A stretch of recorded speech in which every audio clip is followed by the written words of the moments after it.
안녕하세요. 2026학년도 6월, 9월 모의평가 분석 특강을 맡은 최진아입니다.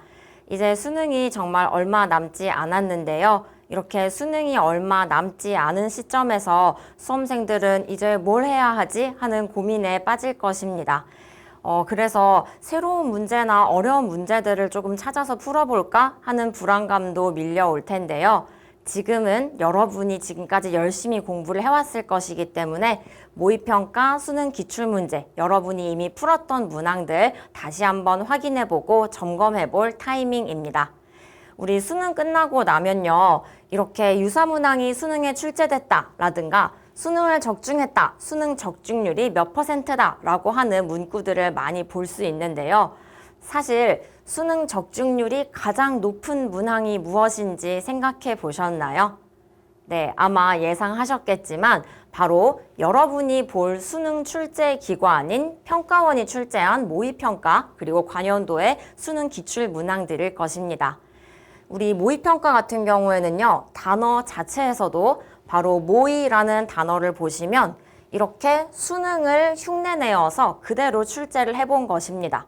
그래서 특히 올해 6월, 9월 모의평가는 이러한 형태로 이러한 유형으로 출제를 할 거야 라는 큰 힌트를 주고 있는 것이지요.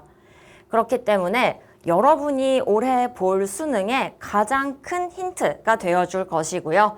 그래서 요 6월, 9월 모의평가의 문항 하나하나를 분석하시고 문항을 보자마자 풀이 과정들이 쭉 떠오를 수 있도록 그 논리를 완벽하게 숙지하고 있어야 되겠습니다.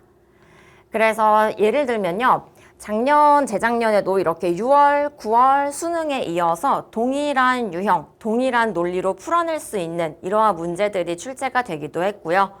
6월에 신유형이 나왔다가 그게 그대로 수능에 반영된다거나 아니면 9월에 나왔던 문항이 그대로 수능에 비슷한 문제로 출제가 되는 경우도 많습니다. 그래서 이제 여러분이 뭘 해야 될지 감이 잡히시죠?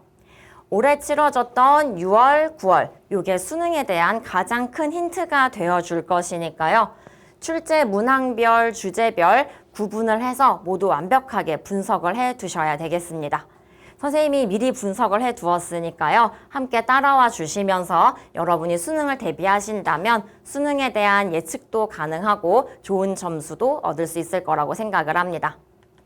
그래서 우리 강좌에서는 이걸 어떻게 소개를 해드릴 것이냐면요.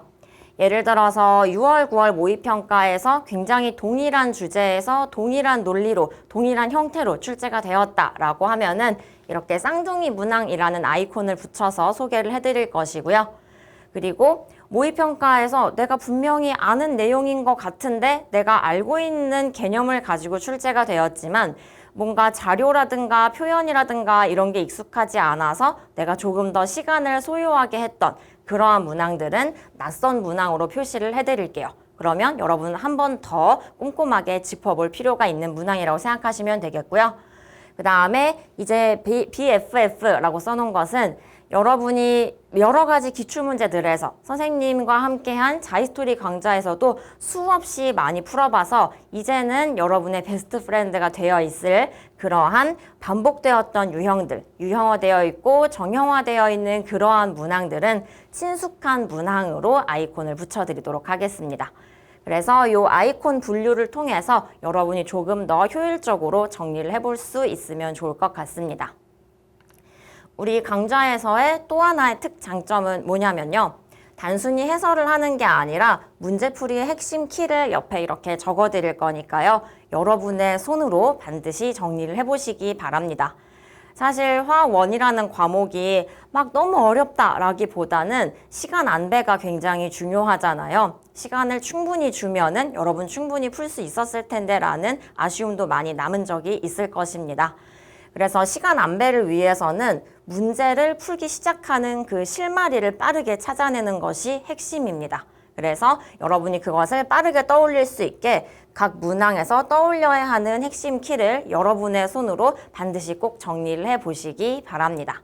그래서 이것을 통해서 마지막 파이널 정리 꼭 잘 되었으면 좋겠고요. 우리 강좌의 구성을 소개해 드리도록 할게요. 총 이렇게 6강으로 구성을 했는데요. 오답률이 굉장히 높은, 정답률이 낮은 그러한 문항들이 출제되는 1단원과 4단원 같은 경우에는 2강씩 구성을 했고요.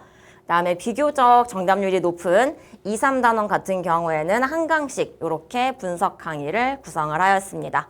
총 6개 강의니까요. 우리 짧고 굵게 잘 정리를 해보았으면 좋겠습니다. 그러면 이제 우리는 1강에서 만나도록 하겠습니다.